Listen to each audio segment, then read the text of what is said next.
मैं भारत की अदालत से और भारत के विदेश मंत्रालय से इस वीडियो के माध्यम से मैं सवाल पूछते हैं सर, 2007 26 जून से मैं विदेश में हूँ। क्या मेरा जुल्म है कि मैं विदेश में हूँ? क्या मेरे मुकद्दर में लिखा हुआ है कि मैं विदेश में रहेंगे पूरी ज़िंदगी?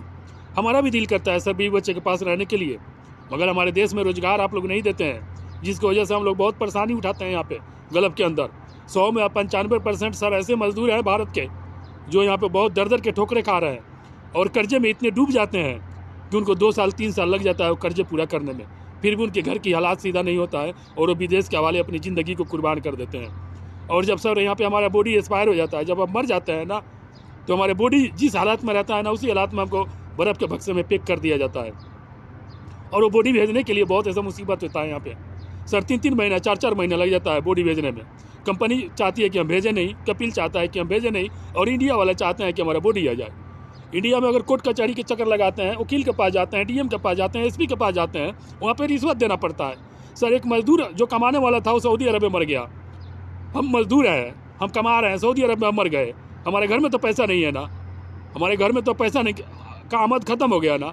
मगर हमारे बॉडी अगर हमारे घर वाले मंगाने के लिए जाते हैं वकील के पास मसौदा बनाने के लिए, ऑनलाइन कराने के लिए, या डीएम के पास या एसपी के पास या जिला में या कोतवाली में कहीं भी जाते हैं सर, उनसे पैसा मांगा जाता है, उनसे बेशुमार पैसा मांगा जाता है, उनकी मजबूरियों को फ़ायदा उठाया जाता है सर। यहाँ से हम लोग बॉडी सऊदी अरब में है, अभी मैं मौजूद हूँ, और यहाँ से ना जाने बॉडी मैंने 7 भेजवाया है अभी तक इंडिया के अंदर, कागजाती काम करवा कर सही तरीक़ा से, लीगल तरीक़ा से। मगर सर बहुत परेशानी होता है। मैंने अपने उस नज़रों से देखा है कि कितना तकलीफ़ होती है यहाँ पे बॉडी को। मैं अल्लाह ईश्वर से प्रार्थना करेंगे हमारे भारत के कोई भी नागरिक, चाहे परदेसी कोई भी हो, इंडिया, पाकिस्तान, बांग्लादेश, फिलिपाइन, नेपाल, कहीं का भी मजदूर हो, उसकी मौत यहाँ पे ना हो। खैर मौत तो बरहक है, जिसका मौत लिखा है जहाँ पे तो वहाँ नहीं है। मगर अल्लाह से हम दुआ करते हैं, ईश्वर से हम प्रार्थना करते हैं कि मौत कभी भी हो तो अपने घर में हो, क्योंकि यहाँ पर बहुत तकलीफ़ होती है। और सर हमें रोज़गार दिया जाए, हम रोज़गार के लिए बहुत परेशान हैं। आज के जो युवा हैं वो लोग हिंदू मुसलमान में लगे हुए हैं, वो लोग नफरतबाजी करने में लगे हैं।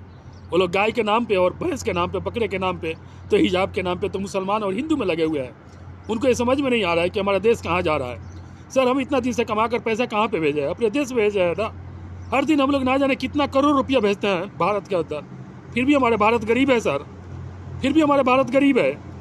इस पर किसी नेता का ध्यान नहीं है, इसी पे किसी विपक्ष का इस पर ध्यान नहीं है। क्यों नहीं है? इस पर ध्यान देने की ज़रूरत है ना सर। हम इतना कमाते हुए भी हमारा देश गरीब है, हम इतना कमा कर पैसे अपने देश में भेजते हैं, फिर भी हमारा देश गरीब है। हमारा पैसे कहाँ जाता है सर? बैंक में जाता है ना। हम इतना तो पैसे खाते नहीं है ना सर, इतना तो पैसे हम खाते नहीं हैं। जितना हम यहाँ से कमा के भेजते हैं उतना हम खाते नहीं हैं, मगर हमारा पैसा कहाँ जाता है सर? फिर भी हमारा देश गरीब ही क्यों है सर? हमें वो सब पैसे से क्यों नहीं रोज़गार दिया जाता है? अगर क्या हमने अगर यहाँ पे विदेश में है, हमारे बच्चे भी आगे विदेश में रहें, और आपके बच्चे वहाँ पे जो नेता हैं उनके बच्चे वहाँ पे रहें, और हमारे बच्चे विदेश में रहें, हमारे बच्चे विदेश में रहें। हमारे बच्चे को अच्छा शिक्षा नहीं मिलता है। हमारे बच्चे सरकारी में पढ़ते हैं, हम प्राइवेट में पढ़ाते हैं तो सरकारी वाला नाम काट देता है, सरकारी कोई सुविधा नहीं मिलता है हमें। बहुत ऐसा समस्या है सर। आप लोगों से मैं रिक्वेस्ट करेंगे भारत के सरकार से और भारत के विदेश मंत्रालय से कि सर हमें कोई नौकरी का व्यवस्था किया जाए भारत में। अब थक गया है ज़िंदगी, अब ज़िंदगी थक गया है, अब रहने को दिल नहीं करता है विदेश में। हर आदमी की परेशानी में सुनाने की कोशिश करता हूँ।